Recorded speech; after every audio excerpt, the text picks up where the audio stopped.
oh, example 1 isn't up there, but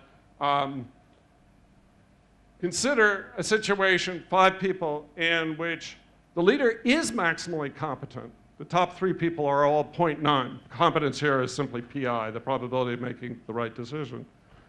The leader is more competent, so is maximally competent, but 2 other people are equally maximally competent. So it's 0.9, 0.9, 0.9, 0.7, and 0.6. Then it's covered by proposition 2. Because the leader is the median also, as well as being maximally competent. So we know it's bad, but that's fine, but there are other conditions. So example 2 gives us, by continuity, if the competency vector in example 1, sorry, I had to give it to you orally, was 0.9 plus epsilon, then 0.9, 0.9, 0.7, and 0.6, the leader has too much power, even though he, I keep using he because obviously statistically, most leaders are male, and worse, if you go to the dictatorship case, almost all dictators have been men. So this is not praising men by any means. If the leader in example 2 is maximally competent, but there's still over-centralization in exactly the sense of proposition 2. The less power the leader has, the more reliable the group. Example 3, suppose n equals 5, the leader's competency is 0.8 and everyone else is 0.7. So now it's not an epsilon difference, but that's 20% of the 0.5 to 0.1 range. If the leader is more powerful than everyone else, then the system is again over-centralized.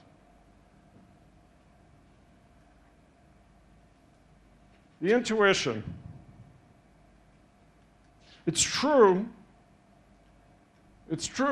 that if the leader is maximally competent, then his being more powerful than anyone else confers benefits.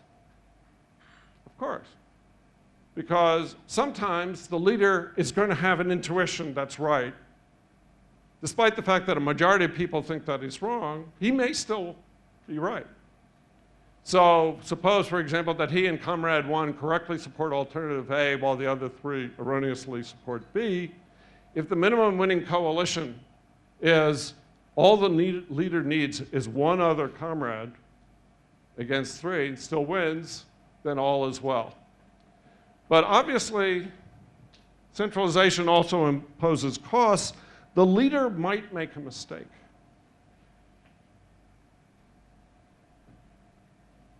And if the leader makes a mistake, then having more power is a bad thing. And to figure out what's optimal, one has to do the following thing. You've got to compare the probabilities of the good and the bad effects of having a powerful leader. And it turns out, and I think this is one reason why Condorcet's theorem has fascinated students of collective choice for a while, it turns out that the effect he was looking at, multiple independent minds, is surprisingly powerful. It's not only surprisingly powerful, but also, and this is empirically relevant, most of the kick of Condorcet's effect comes with the first few decision makers. So you don't need very large groups for it to become relevant. So go back to example 3, in which it turns out that 0.8 there on the left-hand side is the probability of the leader being right, because the leader is more competent in this example than anybody else. So 0.8 times 0.7 times 0.3 cubed is the probability that the leader and 1 other person in the group get it right, and 3 people get it wrong, all with competency 0.7. But it turns out that this is less than the probability that the leader and 1 comrade get it wrong, so that's 0.2 times 0.3 on the right, and 3 comrades all get it right, that's 0.7 cubed. And that's true despite the fact that in this example, the leader is maximally competent. Now, we think, our hunch, we have no direct data on this, but our hunch is that if one went to the lab and studied these kinds of problems carefully, you would find that calculating these probabilities is not intuitive. We know, as a matter of fact, that people are not, here's another kind of bounded rationality, that people are not very good intuitive probabilists. This is why teaching probability theory is hard. This is why the birthday example is so surprising and always used. How many people does it take so that the probability of two people in the room have the same, exactly the same birthday? What is it, 25, 26, something like that? It's surprisingly low. Calculating probabilities, we think, is not so easy, not so intuitive. And so it's likely to be wrong. Of course, if the leader is sufficiently more competent than his comrades, then some centralization is desirable, but the required gap is surprisingly big.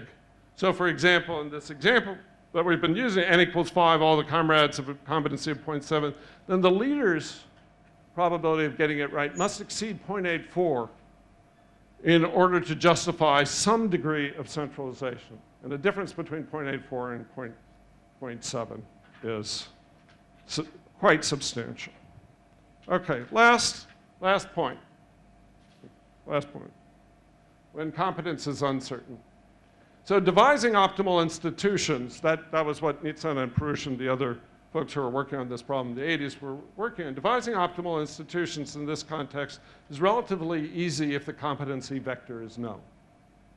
Known cardinally. Usually it isn't. Suppose then, instead, that members of the governing coalition independently draw their competency probabilities from some underlying distribution or distributions. If the distributions are known but not the realizations, what can we say? So as yet, we don't have any analytical results for this, but we do have some interesting computations that Greg Martin, a PhD student at the business school at Stanford, did for us. And these particular distributions are skewed in the conservative direction regarding leaders and centralization. So in this one, in these, we're assuming that the leader's competency, or P, is drawn from a uniform distribution over 0.5 to 1. Whereas the comrades' competency distribution, a common one, is uniform over 0.5 to 0.75.